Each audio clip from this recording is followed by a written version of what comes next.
So, summing it up in this last lecture, you would have asked by now that what is the need for this transformation. I tried to answer it partly in the last lecture and gave you an example of how ethics driven world is important with the growing complexity and with the growing multiple dynamics emerging from various sectors of life. But there is another reason, because it's most of you who would be attending this course would be possibly somewhere between 25 to 40 or maybe less. So, the future belongs to you. You are the people who are going to run this country and the world in another 15-20 years. So, there will be many points which will push you to change yourself, sometimes willingly, sometimes unwillingly, and there would be need for transforming the systems, and there is a lot of transformative talk which goes on in corporate sectors and in leadership and all. So, it is worthwhile to ponder over it. So, I will try to just consolidate the whole idea. Why do you need transformation? After all, we now know the process, how cognition, emotion, biology, everything. Why in first place? So, why do you want to do it? There could be reasons which are personal, immediate or long term.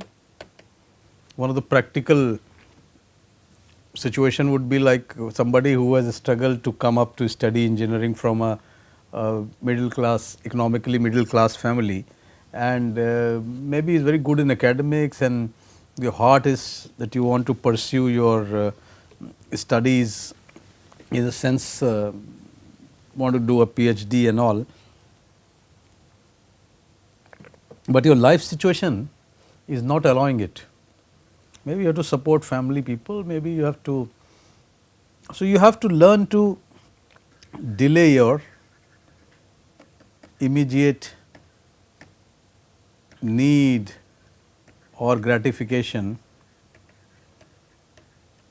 If you just do it in a pressured way, unwillingly, and do not alter your thought process and do not adjust to the new emerging situations of your life, it may lead to a lot of conflict and anxiety and depression and unhappiness, which will affect both your potential as well as the results of your work.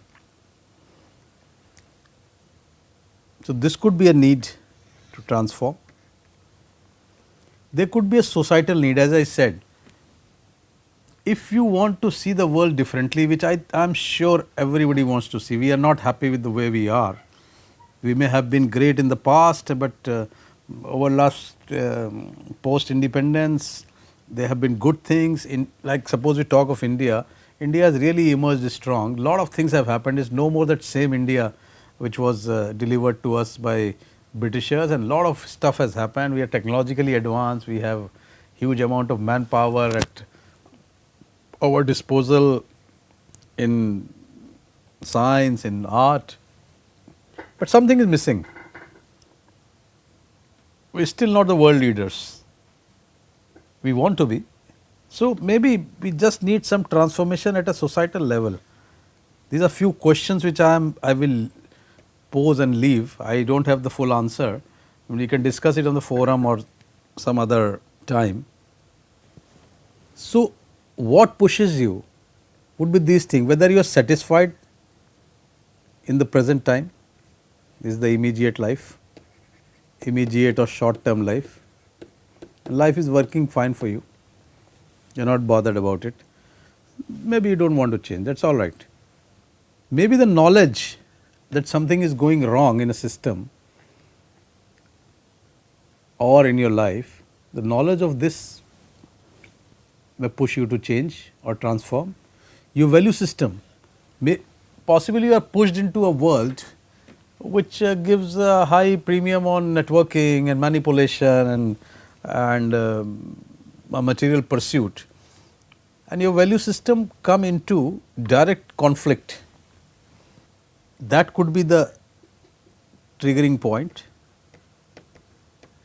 So, it a transformative needs does not necessarily come as a shock where you have to change. Consistently questioning, we talked about questioning previously, can also bring you to a point of transformation. Even while you are satisfied, you may not be satisfied in future. The knowledge getting in conflict with value systems again push you to change, because we are living in a resource crunched world. We are 7 billion, and as somebody said, once we become 10 billions, no scheme or plan will work. It will be, earth will be crowded. And in fact, if you look at the population, the way population has increased in the last 200 years, 200, 300 years, is exponential growth, and it's still growing. Man is not alone, we all know. So, the big question which will be facing us, it's already facing us in the form of energy, and that is transforming the whole thought process.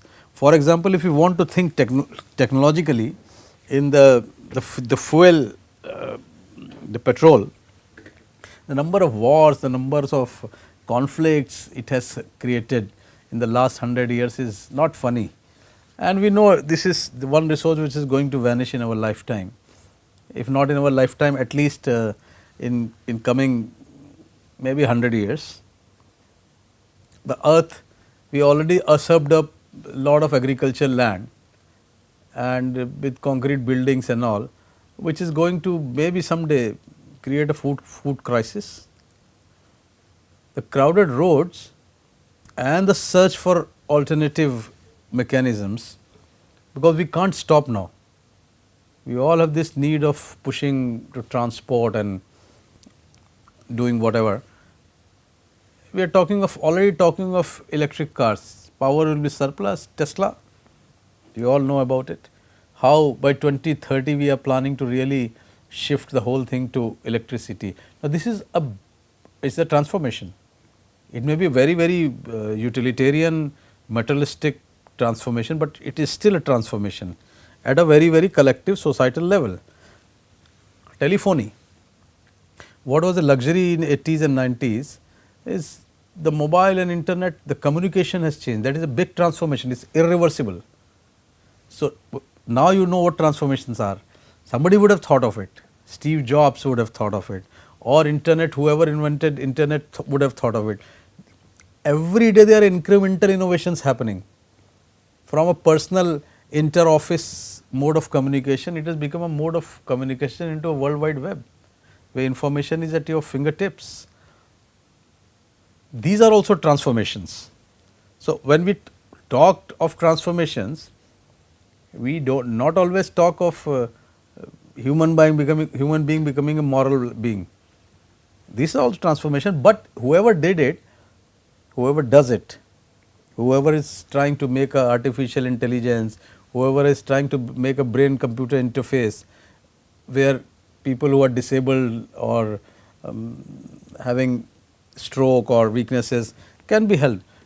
This is again empathy. Somebody would have thought of stepping out of the self and helping the others. Ratan Tata probably saw 4 people in a middle class family going on a scooter, and that pressed him to make a nano car. Whether it's successful or not is a different issue altogether. So, what is the basis? Whether you want to do it for yourself, for society, for future, whether you are triggered by your own conflict in value systems or knowledge, or you want to do it a purely innovative engineering issue or a medical thing, this is attributed to, we do not know whether he spoke, but it is attributed to this man Albert Einstein. The basis again is we cannot solve our problems with the same thinking we used when we created them. So, you are living in a certain framework of knowledge and information with a certain input which leads to certain results. It may be making life good for somebody, not, and you feel that there is something more which is required, which is not actually, so you want to do something. So, whether Einstein said it or not, this sentence has a lot of power in it. If you have a problem with the same level of thinking, we cannot find the solution. So, obviously, you have to really change or go up in the complexity and hierarchy of your thought process. So, problem could have been perceived as an emotion. The solution has to come through cognition. This provides the impetus to change, this provides the process to change. So, what is the cognitive process? You have to question. This is about how you do it. If you say me how Gandhi did it and Tesla did it, how can I do it? You have to question your status. Then either you remain, once you question, you can decide to be status quo or change, temporary or transformation. This could be unconscious, this has to be conscious. Intent, training. So, you have to, once you decide, question this and you want to come to this, you have to really look at knowledge, gain a systematic knowledge. Not only of the, when I am talking systematic, I am not saying about a company or a process or a mathematical theorem or a physical attributes of the system which you want to change. You have to go deeper, even within the self you have to do a systematic knowledge, and then you have to look at alternatives. Like in quantum probabilities, there are multiple probabilities, one of which materializes with the measurement process. The brain also has multiple potentialities and probabilities of doing and achieving certain things. Creative goals come out of a long process which is both unconscious and conscious. Once you have an idea, you put it at the back of the mind, keep churning it while you go on, move on in life. Ask any artist, any creative person, they get into this task negative mode, task negative mode and task positive mode. Task positive mode is when you are actually trying to do, but most of the artists who come up with great creations, when I am saying artists, I am not necessarily painting and music, that is the art form, dialogue writing, filmmaking, not really art forms plus lot of creative innovations which people do. Obviously, somebody would have thought of mixing up the telephone with the fax machine, or similarly a phone with a computer, which is a smartphone. So, lot of these things do not come overnight, they can come overnight, but do not think that it is not there in the brain. It must be working at the back of the mind in a deep unconscious, like a duck paddling, and suddenly it bursts open. Discoveries have happened. So, when do they manifest? Sometimes manifest in sleep. Lot of ideas people get in dream, but normally people do not remember their dreams, or they do not note down. But if people ask anybody, they will tell you, and you would have experienced that if you are not getting through something in the conscious brain, just mull over it, sleep over it. The wise men say sleep over it. So, once you sleep over it, sometimes this whole neurotransmitter business, electricity turning into chemical signaling between two electrodes, came out in sleep. water dripping, suddenly I'm forgetting the name. He suddenly thought that okay, this may be a chemical which is dropping, and that was acetylcholine was discovered like this. Once you have a creative goal, you should also check your capabilities.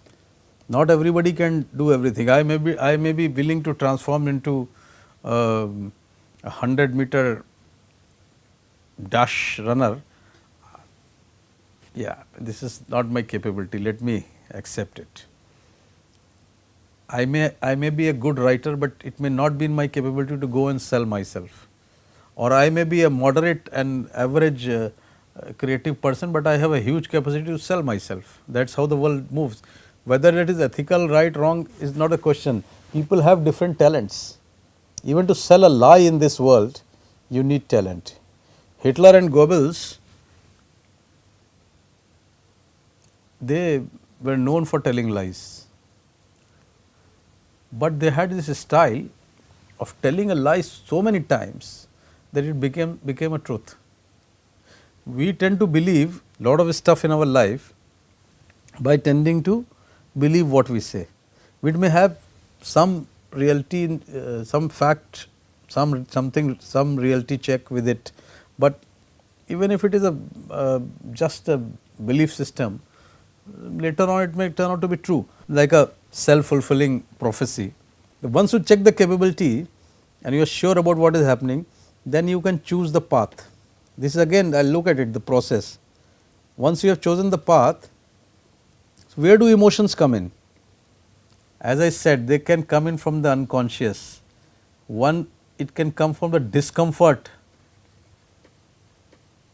So, discomfort is not always bad. A little bit of depression and anxiety is not always bad. That may be your call. You are forced into a situation where you are doing things which you do not like and your mind may be sad at it. So, do not reject that sadness. Look at the discomfort. Apply this cognitive process to that discomfort. Discomfort, if you do a cognitive check, as I call it, question, then have knowledge about it, find alternative, check capability and change. So, even dreams can answer, and you should, the biggest thing is that you should know what is your natural behavior. We all do not behave naturally all the time, because we keep altering our mood, our political correctness and all that stuff. So, you have to learn to believe your natural behavior. Develop an ear for your emotion. So, unless you develop an ear for your emotion, it will not change. There is something called emotional literacy. Emotional literacy is a word which people use, literacy. People use this to develop emotional skills. You would have heard of EQ, emotional quotient, that he is very intelligent with a low EQ. That means the person cannot create a harmony between cognition and emotion. That is what we were discussing. So, what you require is emotional awareness. How do you do it? This is a practice which you can do. Even in this moment, while I am talking to you, just take a brief cut off from the whatever you are doing and observe the emotion which you are feeling. We talked about the small snapshots of reality which keep coming from unconscious mind to the conscious mind. So, if you are immediately in this second you are self aware, you can watch your feelings. Suppose I am getting irritated, however unconscious push it may be, but something in me can always watch that sense of irritability and feeling coming up. And I am not talking of thought, I am talking of feeling. If you do not really act on it, or even if you act, so you have, if you learn to do this, you will also know what is the cause of that feeling. Especially with things like anger or things like jealousy, lust, primary emotions. You act on it and then you forget it. Then what happens if you do not separate? Action is your behavior. So, people react to it or point out it. Maybe you feel bad about it. So, you want to change.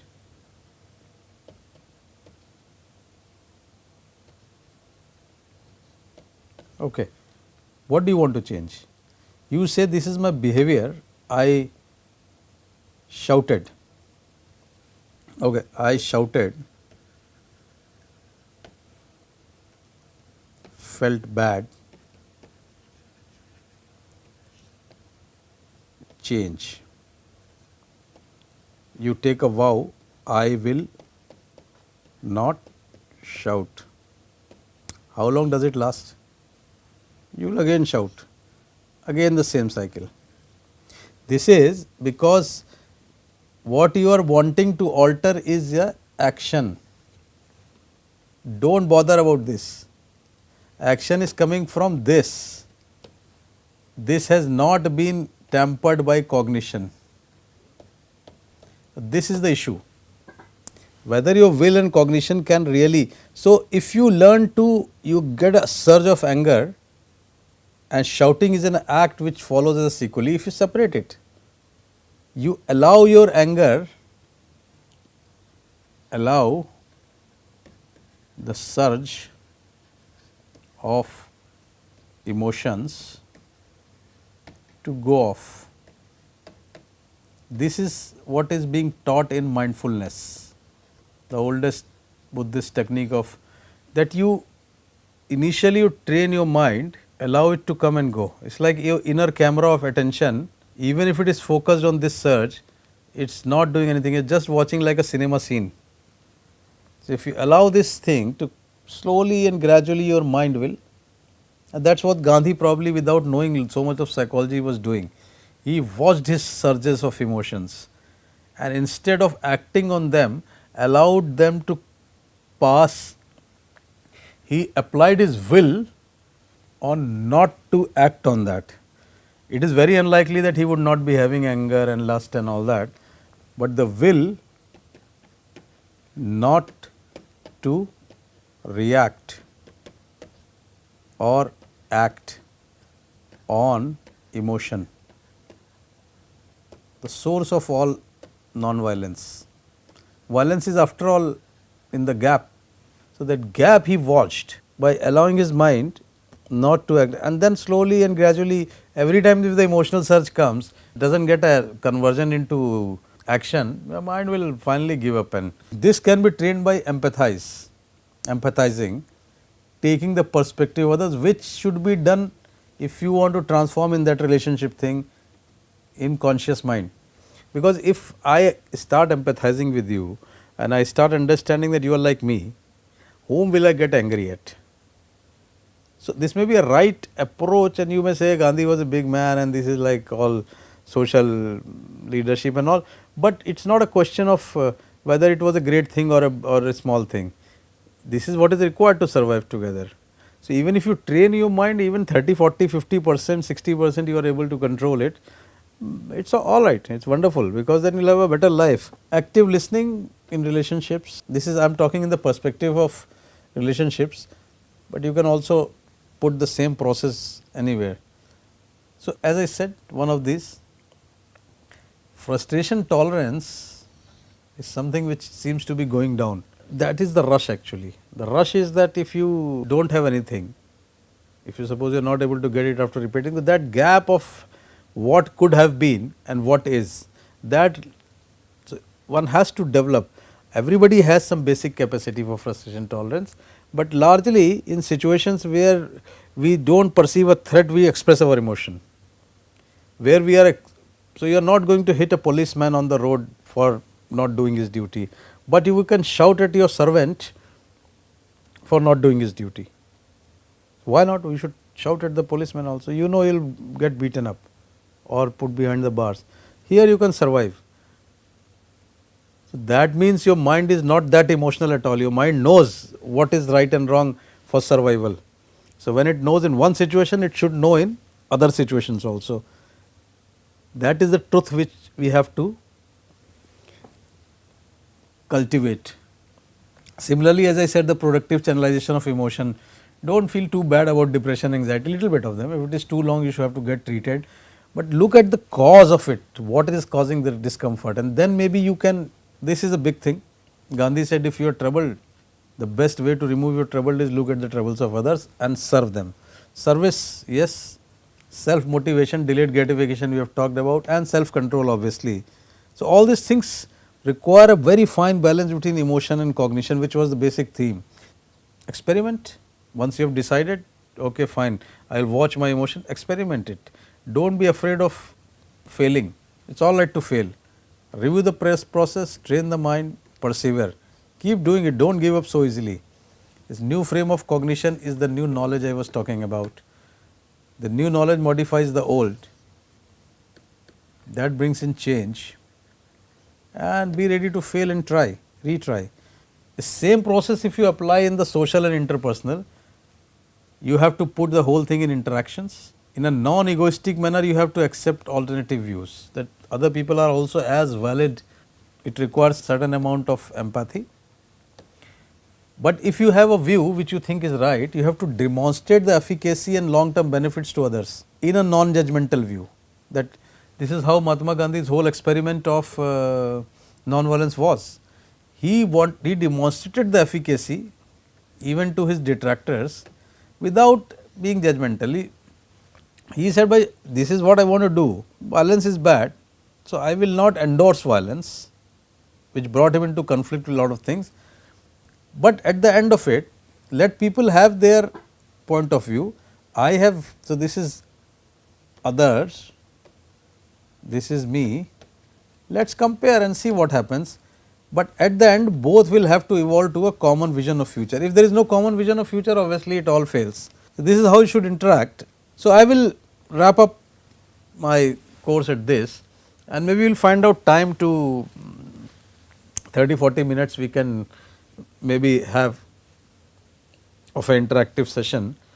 I hope we will be able to have an online thing, and but the whole things boils down to that if you have a need for change and if you feel that change is something, so you have to look whether the change is involuntary, it is just pushing you through the external pressures, or it is something which is more personal for you, and once you decide it's a personal thing for me, then you have to really go on into finding out alternatives, let it work and then transform. So thank you. Hope you enjoyed the course. Thanks very much.